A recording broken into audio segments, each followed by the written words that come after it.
Welcome, fellow modelers, to this first installment of my new YouTube channel called Talking Models. My name is Troy Naert. I'm from Bay City, Michigan. I've been in this hobby about 20 years, and I've learned so much from so many talented painters. We can probably all remember the video series by David Fisher. I know, right? Boy, if we could do that, huh?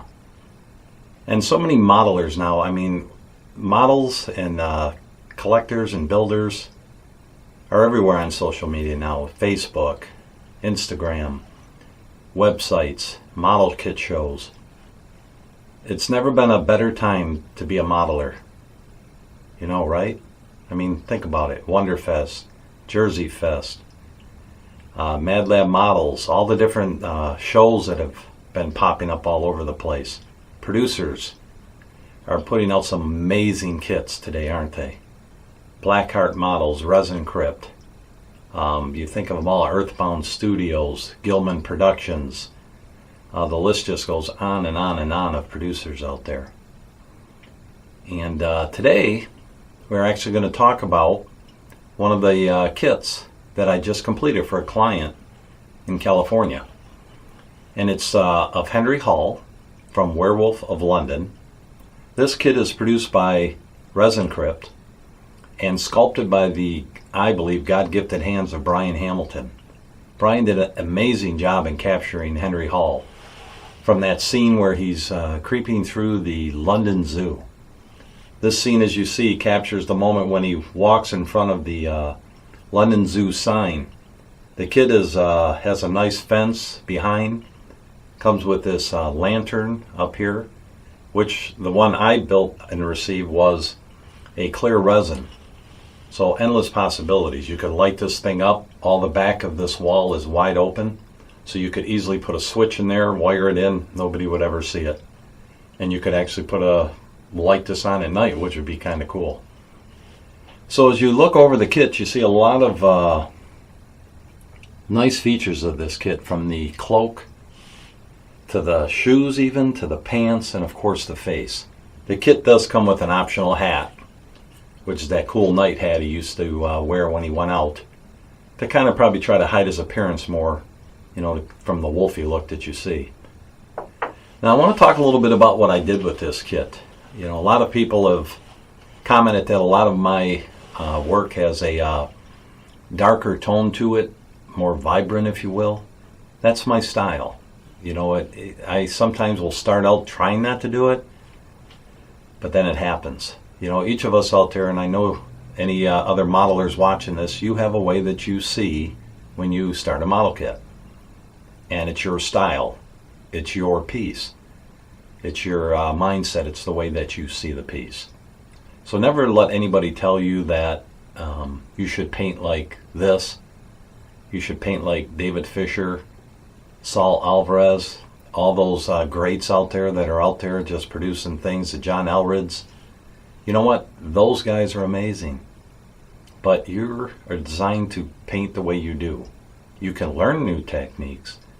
You can apply new techniques to help grow your toolbox, if you will. But in the end, it comes out you. It comes out the way you see it. So, what I do, like always, depending on, especially if it's like monsters or werewolves and things of that nature, I always start with priming it with a gray primer. Then I always base coat usually the entire piece in black. You know, when I found these here, I usually get these at Hobby Lobby. It's basically just a black paint, an acrylic black paint. These things are cheap, so this will last me a long time. I have airbrushed this, but you do have to thin it down quite a bit because it's thick. But I like to paint it on with a brush, a nice wide flat brush, and it gives a nice deep start to the kit. So I always start with this, and then I usually then start building up my colors, so naturally I go from dark to light. So with that, after I had all that done, what I usually do is start with the base. For me, that dictates what the rest of the figure is going to look like. So over the black, what I basically did for that is I started with some reddish and I'm going to bring out some colors that I used here. I do like Jesse's line from Garage Kits USA. I do like using a lot of his stuff. So all this stuff I pull out is basically his. There you go, Jesse. So first, after I got this black base coat, I came in with a color I really loved, rich brown. So I came in and I started airbrushing basically the whole base stone part in this rich brown. Then I came back over the base to lighten it up a bit with transparent raw umber. Then I would hit just like the indentations and the cracks and stuff with transparent dark brown. And then of course when you do that, I came back in with a rich brown again. It's a process. It's going back and forth until your eye sees what you're trying to do. I know that makes sense if you're out there and you're a painter. Then after you get all that done, what I always like to do is come in with this transparent black. And that just kind of tones the whole thing down. You'd be surprised what this can do. I've actually used this on flesh and all different kinds of things lightly. Hairlines, blending things in. Transparent black is a pretty sweet thing. So I got all that done, and then I figured it was time to move to the stone wall and the other parts of the behind the fence here. For that, again, I went to one of my other favorites, neutral gray. So what I did with that is obviously I started airbrushing real lightly, not heavy, because then it's like wham, it's just really gray. So I hit all the bricks individually, getting in closer at the center of each brick with the airbrush to give it a little more of a brightness. And then of course once you get that done, sometimes you'll need to tone that down too. Well, that's when I brought back out transparent raw umber and actually some dark brown transparent.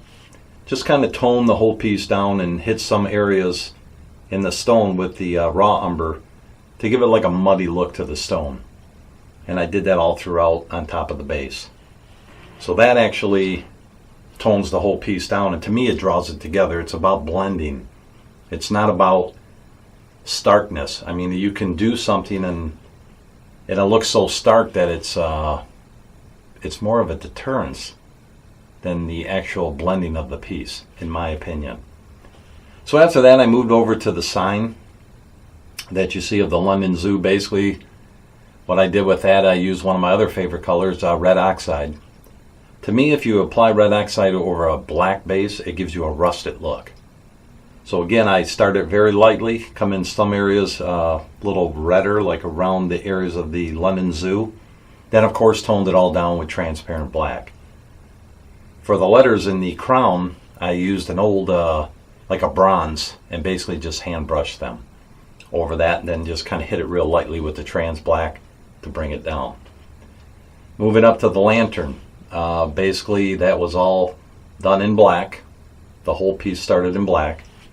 Then I got out a couple other my favorite colors from Garage Kit USA.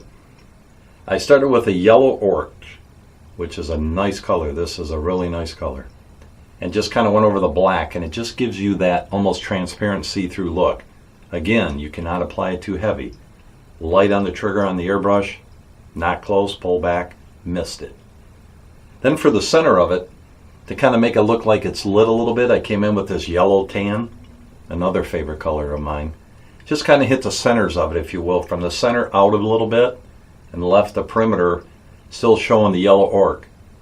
And again, all this is done lightly so the black can still come through, and then you get basically what you're seeing here, which to me looks lit but not using a light yet.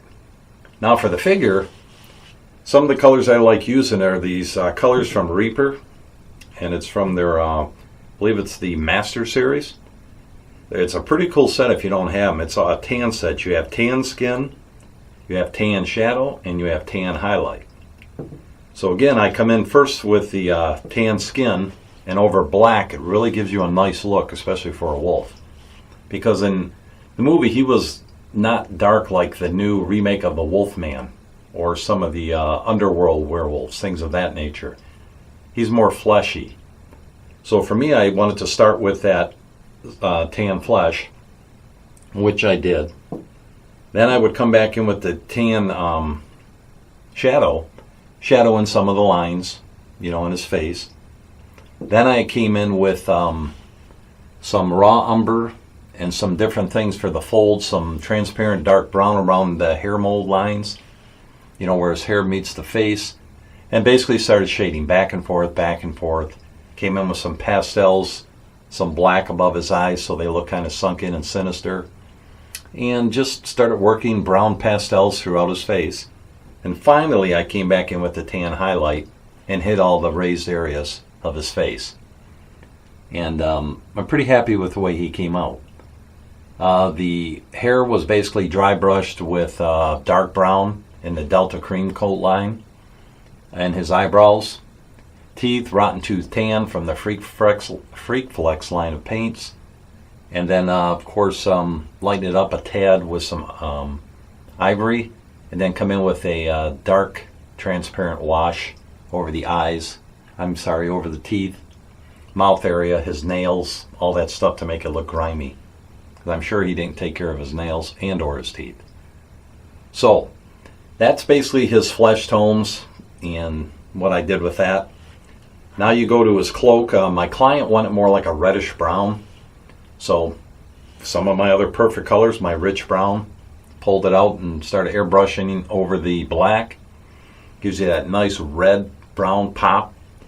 Then it was back to raw umber, dark brown transparents, shading in the folds, shading in the lines, coming back with the other highlighting all the folds with the rich brown.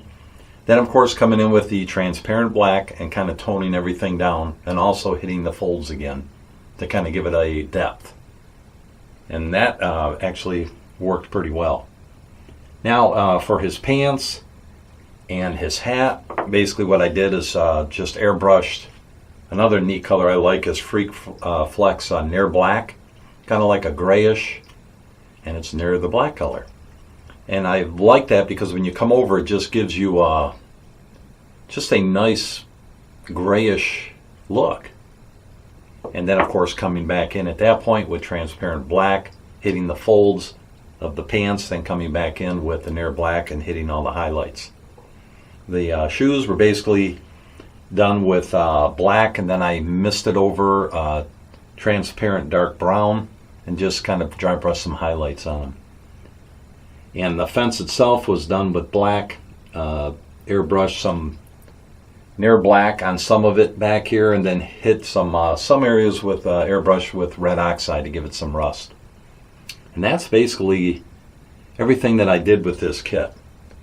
I tried a new product out by the recommendation of Saul Alvarez, and it's the Tamiya X22 Clear Gloss Coat. I use that for his eyes, and I really like this stuff. Thanks, Saul. And I will be using this on some of the bigger eye pieces that I'll be doing soon.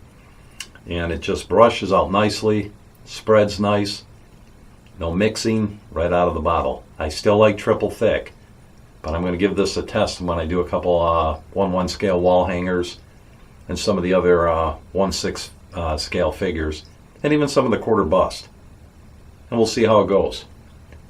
As you can see, I brought out one of the old schools. I brought out one of my Laserdiscs of Werewolf of London, just to kind of give you a visual aid of Henry Hall, and then of course compare it with this, which it's beautifully done. So that's it for my first installment, and basically I'll be doing more of these from my whole collection, new projects that I complete, commission work, different things, just kind of sharing some of my techniques and what I do, and kind of just talking with you guys. You know, I know a lot of you, and you know, I just want you to kind of get a look behind the scenes with Troy and see some of the work, get a little glimpse of my studio, and just share the love of the hobby with you. We all love this hobby. It's just a hobby though, isn't it? Real life is also there. Don't let your joy of this hobby be dictated by others and their actions. Just enjoy what you do, have fun, paint models, enjoy life. It's short, but God is good. So again, thank you for watching, and look for future installments on this channel. I hope you subscribe to it. I hope you join me. I hope you comment. I hope you become a part of this channel and enjoy the collection. We're going to see stuff of mine that is no longer in production. We're going to see stuff that is still currently in production. And we're going to just take a look at my collection and my love of the hobby. Again, thanks for watching. Have a great day. God bless.